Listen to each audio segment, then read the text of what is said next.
تكونوا في اتم صحه وفي احسن حال ان شاء الله باذن الله. يا حبايب قلبي هنعمل النهارده وصفه مع بعضينا حلوه قوي وسهله ولذيذه، وان شاء الله تنول على رضاكم واعجابكم. بس اهم حاجه ما تنسوش اللايك والشير وسبسكرايب والكومنتات بتاعتكم الجميله اللي دايما دايما دايما بتشجعني ان انا اتقدم للامام. ان شاء الله يا حبايبي وصفتنا النهارده هتكون البيتزا رول او رول البيتزا. عايزه اقول لكم ان شاء الله باذن الله هيعجبكم، وان شاء الله باذن الله هيطلع معاكم تحفه جدا جدا جدا.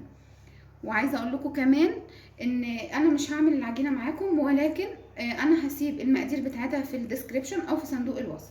تمام. بس اهم حاجه ما تنسونيش بقى في اللايك، عايزين لايكات كتير كتير كتير علشان الفيديو بتاعنا ينزل على اليوتيوب في الصفحه المقترحه، علشان ناس كتير جدا جدا يشوفوها ويشتركوا عندنا ان شاء الله في القناه.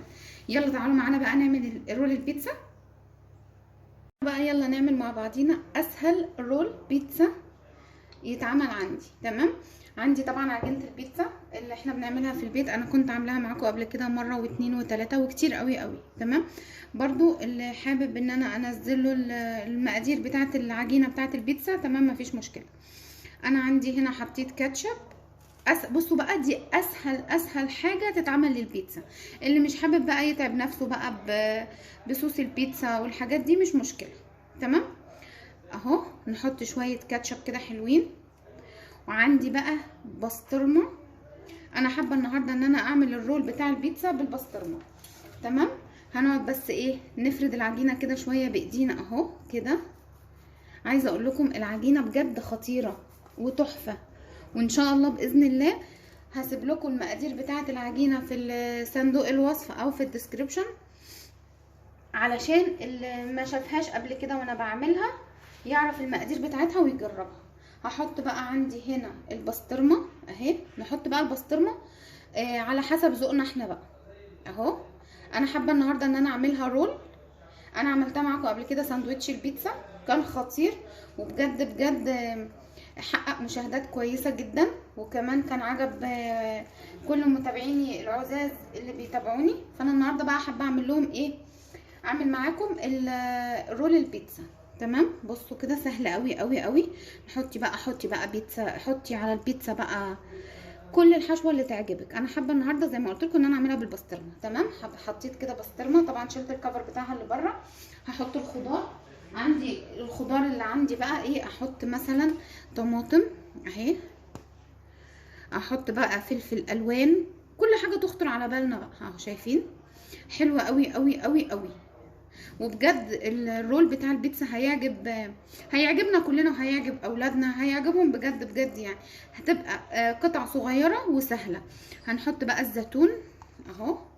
انا مش حاطه زيتون كتير علشان ما يضيعش طعم البسطرمه، لان عايزه اقول لكم اكتر بيتزا بحبها بيتزا البسطرمه اهو كده اهو. ونحط بقى ايه، نغرقها بقى الجبن اللي احنا عاوزينها. انا حاطه عندي هنا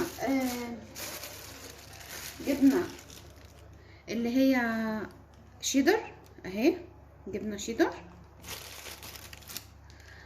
عندي كمان جبنه رومي مبشوره. حطي بقى غرقي وما تستخسريش، كتري الحاجه في البيتزا هتخلي طعم البيتزا رائع، وهيخليهم يعجبهم جدا، وهيقولوا لك يا ماما مش هنشتري بيتزا من بره تاني. اخر حاجه بقى هنحط الايه، الموتزاريلا. بس خلي بالكم انا لسه كمان هحط موتزاريلا كمان على الوش، بس هوريكم هحطها ازاي. ونلفها بقى رول. ويلا تعالوا نشوف مع بعضينا البيتزا الرول واحنا بنلفها. دي ممكن على فكره تتاكل اكتر كمان من البيتزا اللي هي الميني بيتزا، هتعجبهم جدا. بصوا بقى اهو، هنلفها كده اهو، ونلفها ونبرمها حلو كده على الحشوه اهو. الله اهو. شايفين حلوه قوي كده اهو. وما تخافيش مش هيحصل فيها اي حاجه وانتي بتبرميها وبتقفليها، بس اهم حاجه نقفلها حلوه قوي بقى على الحشوه بتاعتها علشان تتسكر معانا كده العجينه اهي. تمام اهي. الله جميله جدا. شفتوا انا قفلتها من هنا كمان ازاي، من الجوانب عشان ما تتفتحش خالص. تمام. يبقى معايا بقى ايه، سكينه حلوه كده جميله محترمه، نقطع بيها الرول الجميل ده لترانشات علشان نعملها اجمل واطعم رول بيتزا. يلا اهو نقطعها بقى كده اهو. الله، شايفين الجمال ده؟ انا لسه هوريها لكم دلوقتي. بصوا اهي، وعندي صينيه مدهونه بالزيت اهو، هحطها كده فيه، هرصها بقى كلها كده في قلب الصينيه، ونحاول نقطعها كل الرول قد بعضه علشان واحنا بنخبزها في الفرن تطلع كلها متساويه، وكل التسويه بتاعت البيتزا قد بعضها. تمام اهو. حتى لو طلع حاجه منها كده زي ما طلع قدامنا عادي، ما تخافيش وما تقلقيش. شايفه؟ حلوه قوي والله بجد، هتعجبكم احلى من الميني بيتزا اهي. هكفي بقى انا كل كميه البيتزا اللي معايا، اقطعها وارصها واوريها لكم قبل ما ادخلها الفرن. شايفين جمالها؟ تحفه، حلوه قوي قوي. شايفين بقى الجمال ده؟ يلا تعالوا نحط عليه الجبنه الموتزاريلا، نغرقها بقى موتزاريلا، رشه زعتر بقى وشويه زيت زيتون كده على الوش عشان ايه، لزوم الحبشتكنات. تمام. يلا تعالوا بقى ايه ندخلها الفرن سوا.